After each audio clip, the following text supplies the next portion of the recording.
When planning their economies, all countries ask these three basic questions. What will be produced? How will it be produced? For whom will it be produced? For the countries of East Asia, the answers to these questions depend largely on factors surrounding these two things, natural resources and land use. Natural resources are materials found in nature. They include fertile land, minerals, water, and forests. Natural resources can be used to produce all sorts of goods, from cars to sweatshirts. Land use is linked to natural resources. To improve their economies, governments have to decide how to use the land and the natural resources they contain. East Asia's natural resources. East Asia's lands and waters are filled with abundant natural resources. As the map on the next page shows, East Asia has natural resources that can be used to produce energy, such as coal, oil, and water for hydroelectric power. Other resources in East Asia are the raw materials for manufactured goods, such as electronic equipment. The water bodies and fertile land of East Asia are also important resources. Student, please take a few minutes to study the map at the top of page 21. Mineral resources in the two Koreas.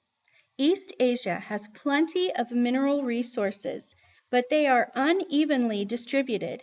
Some countries have more and other countries have less. The two Koreas, for example, have limited mineral resources. Coal and iron, which are used in manufacturing, are plentiful in North Korea, but there is little coal or iron in South Korea, where much more manufacturing takes place. The only minerals that are in large supply in the South are tungsten and graphite. If South Korea could share North Korea's coal and iron, both countries would benefit. But the two do not share resources since they are hostile toward each other. North Korea is a developing country, one that has low industrial production and little modern technology. South Korea is a developed country, one with many industries and a well-developed economy. Because of its limited resources, South Korea must import the iron, crude oil, and chemicals it needs for its industries. Nevertheless, it has become one of East Asia's richest economies. It exports or sells many manufactured goods to other nations. Mineral resources in Japan. Japan is a modern industrial society. Yet Japan, like South Korea, has few mineral resources. It imports vast quantities of minerals. Japan is the world's largest importer of coal, natural gas, and oil. It also imports about 95% of the iron ore, tin, and copper that it needs to run its major industries. Mineral resources in China. Unlike its East Asian neighbors, China has a large supply of mineral resources. For more than 2,000 years, the Chinese have mined copper, tin, and iron. China has one of the world's largest supplies of coal, which is the most important of its mineral resources. Most of China's coal deposits are found in the northern part of the country. China also has oil deposits. China uses most of the oil it produces, but does export some crude oil and oil products.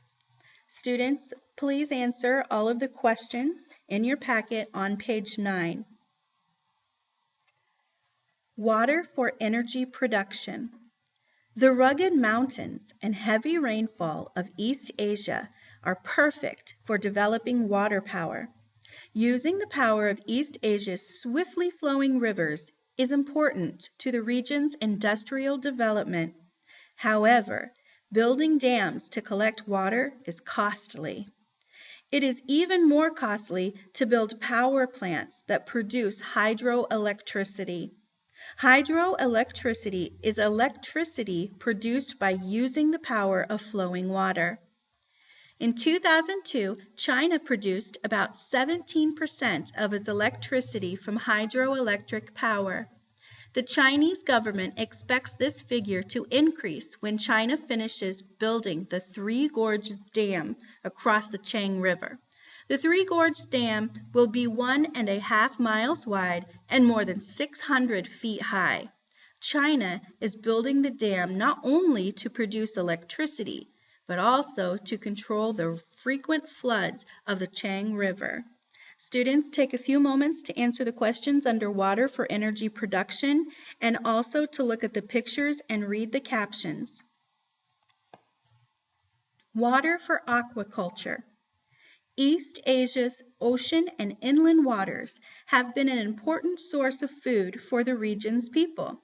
Aquaculture, or fish farming, has been practiced in Asia for centuries. During the 1980s and 1990s, however, aquaculture production in Asia greatly expanded. This was due in part to the fact that overfishing and population had decreased the supply of saltwater and freshwater fish. The increase was also due to advances in the practice of aquaculture. In East Asia, China is the leading aquaculture producer. Japan, South Korea, and Taiwan are also among the top aquaculture producers in the world. Aquaculture includes farm-raised fish, shrimp, oysters, mussels, clams, and seaweed. Students, take a few moments now to answer the questions under water for aquaculture. Using the land to produce food. In order to feed its large population, East Asians need to farm every bit of available land. With so many mountains and plateaus, only a small percentage of the land can be cultivated. Only about 14% of China, 12% of Japan, and 14% of North Korea can be farmed. South Korea's 19% is about equal to the percentage of land farmed in the United States. Terrace farming. In China, Japan, and parts of Korea, farmers cut horizontal steps called terraces into steep hillsides to gain a few precious yards of soil for crops. Farmers even use the land at the sides of roads and railway lines for planting. Double cropping. Where climate and soil allow, farmers practice double cropping, growing 2 or more crops on the same land in the same season or at the same time. In China, farmers often plant one type of crop between the rows of another crop in order to grow more food. In some parts of southern China, farmers are even able to grow 3 crops in a year. In southern Japan, rice seeds are sowed in small fields. When the seedlings are about a foot high, they are replanted in a larger field after wheat has been harvested from it. Students, go ahead and answer the questions under using the land to produce food.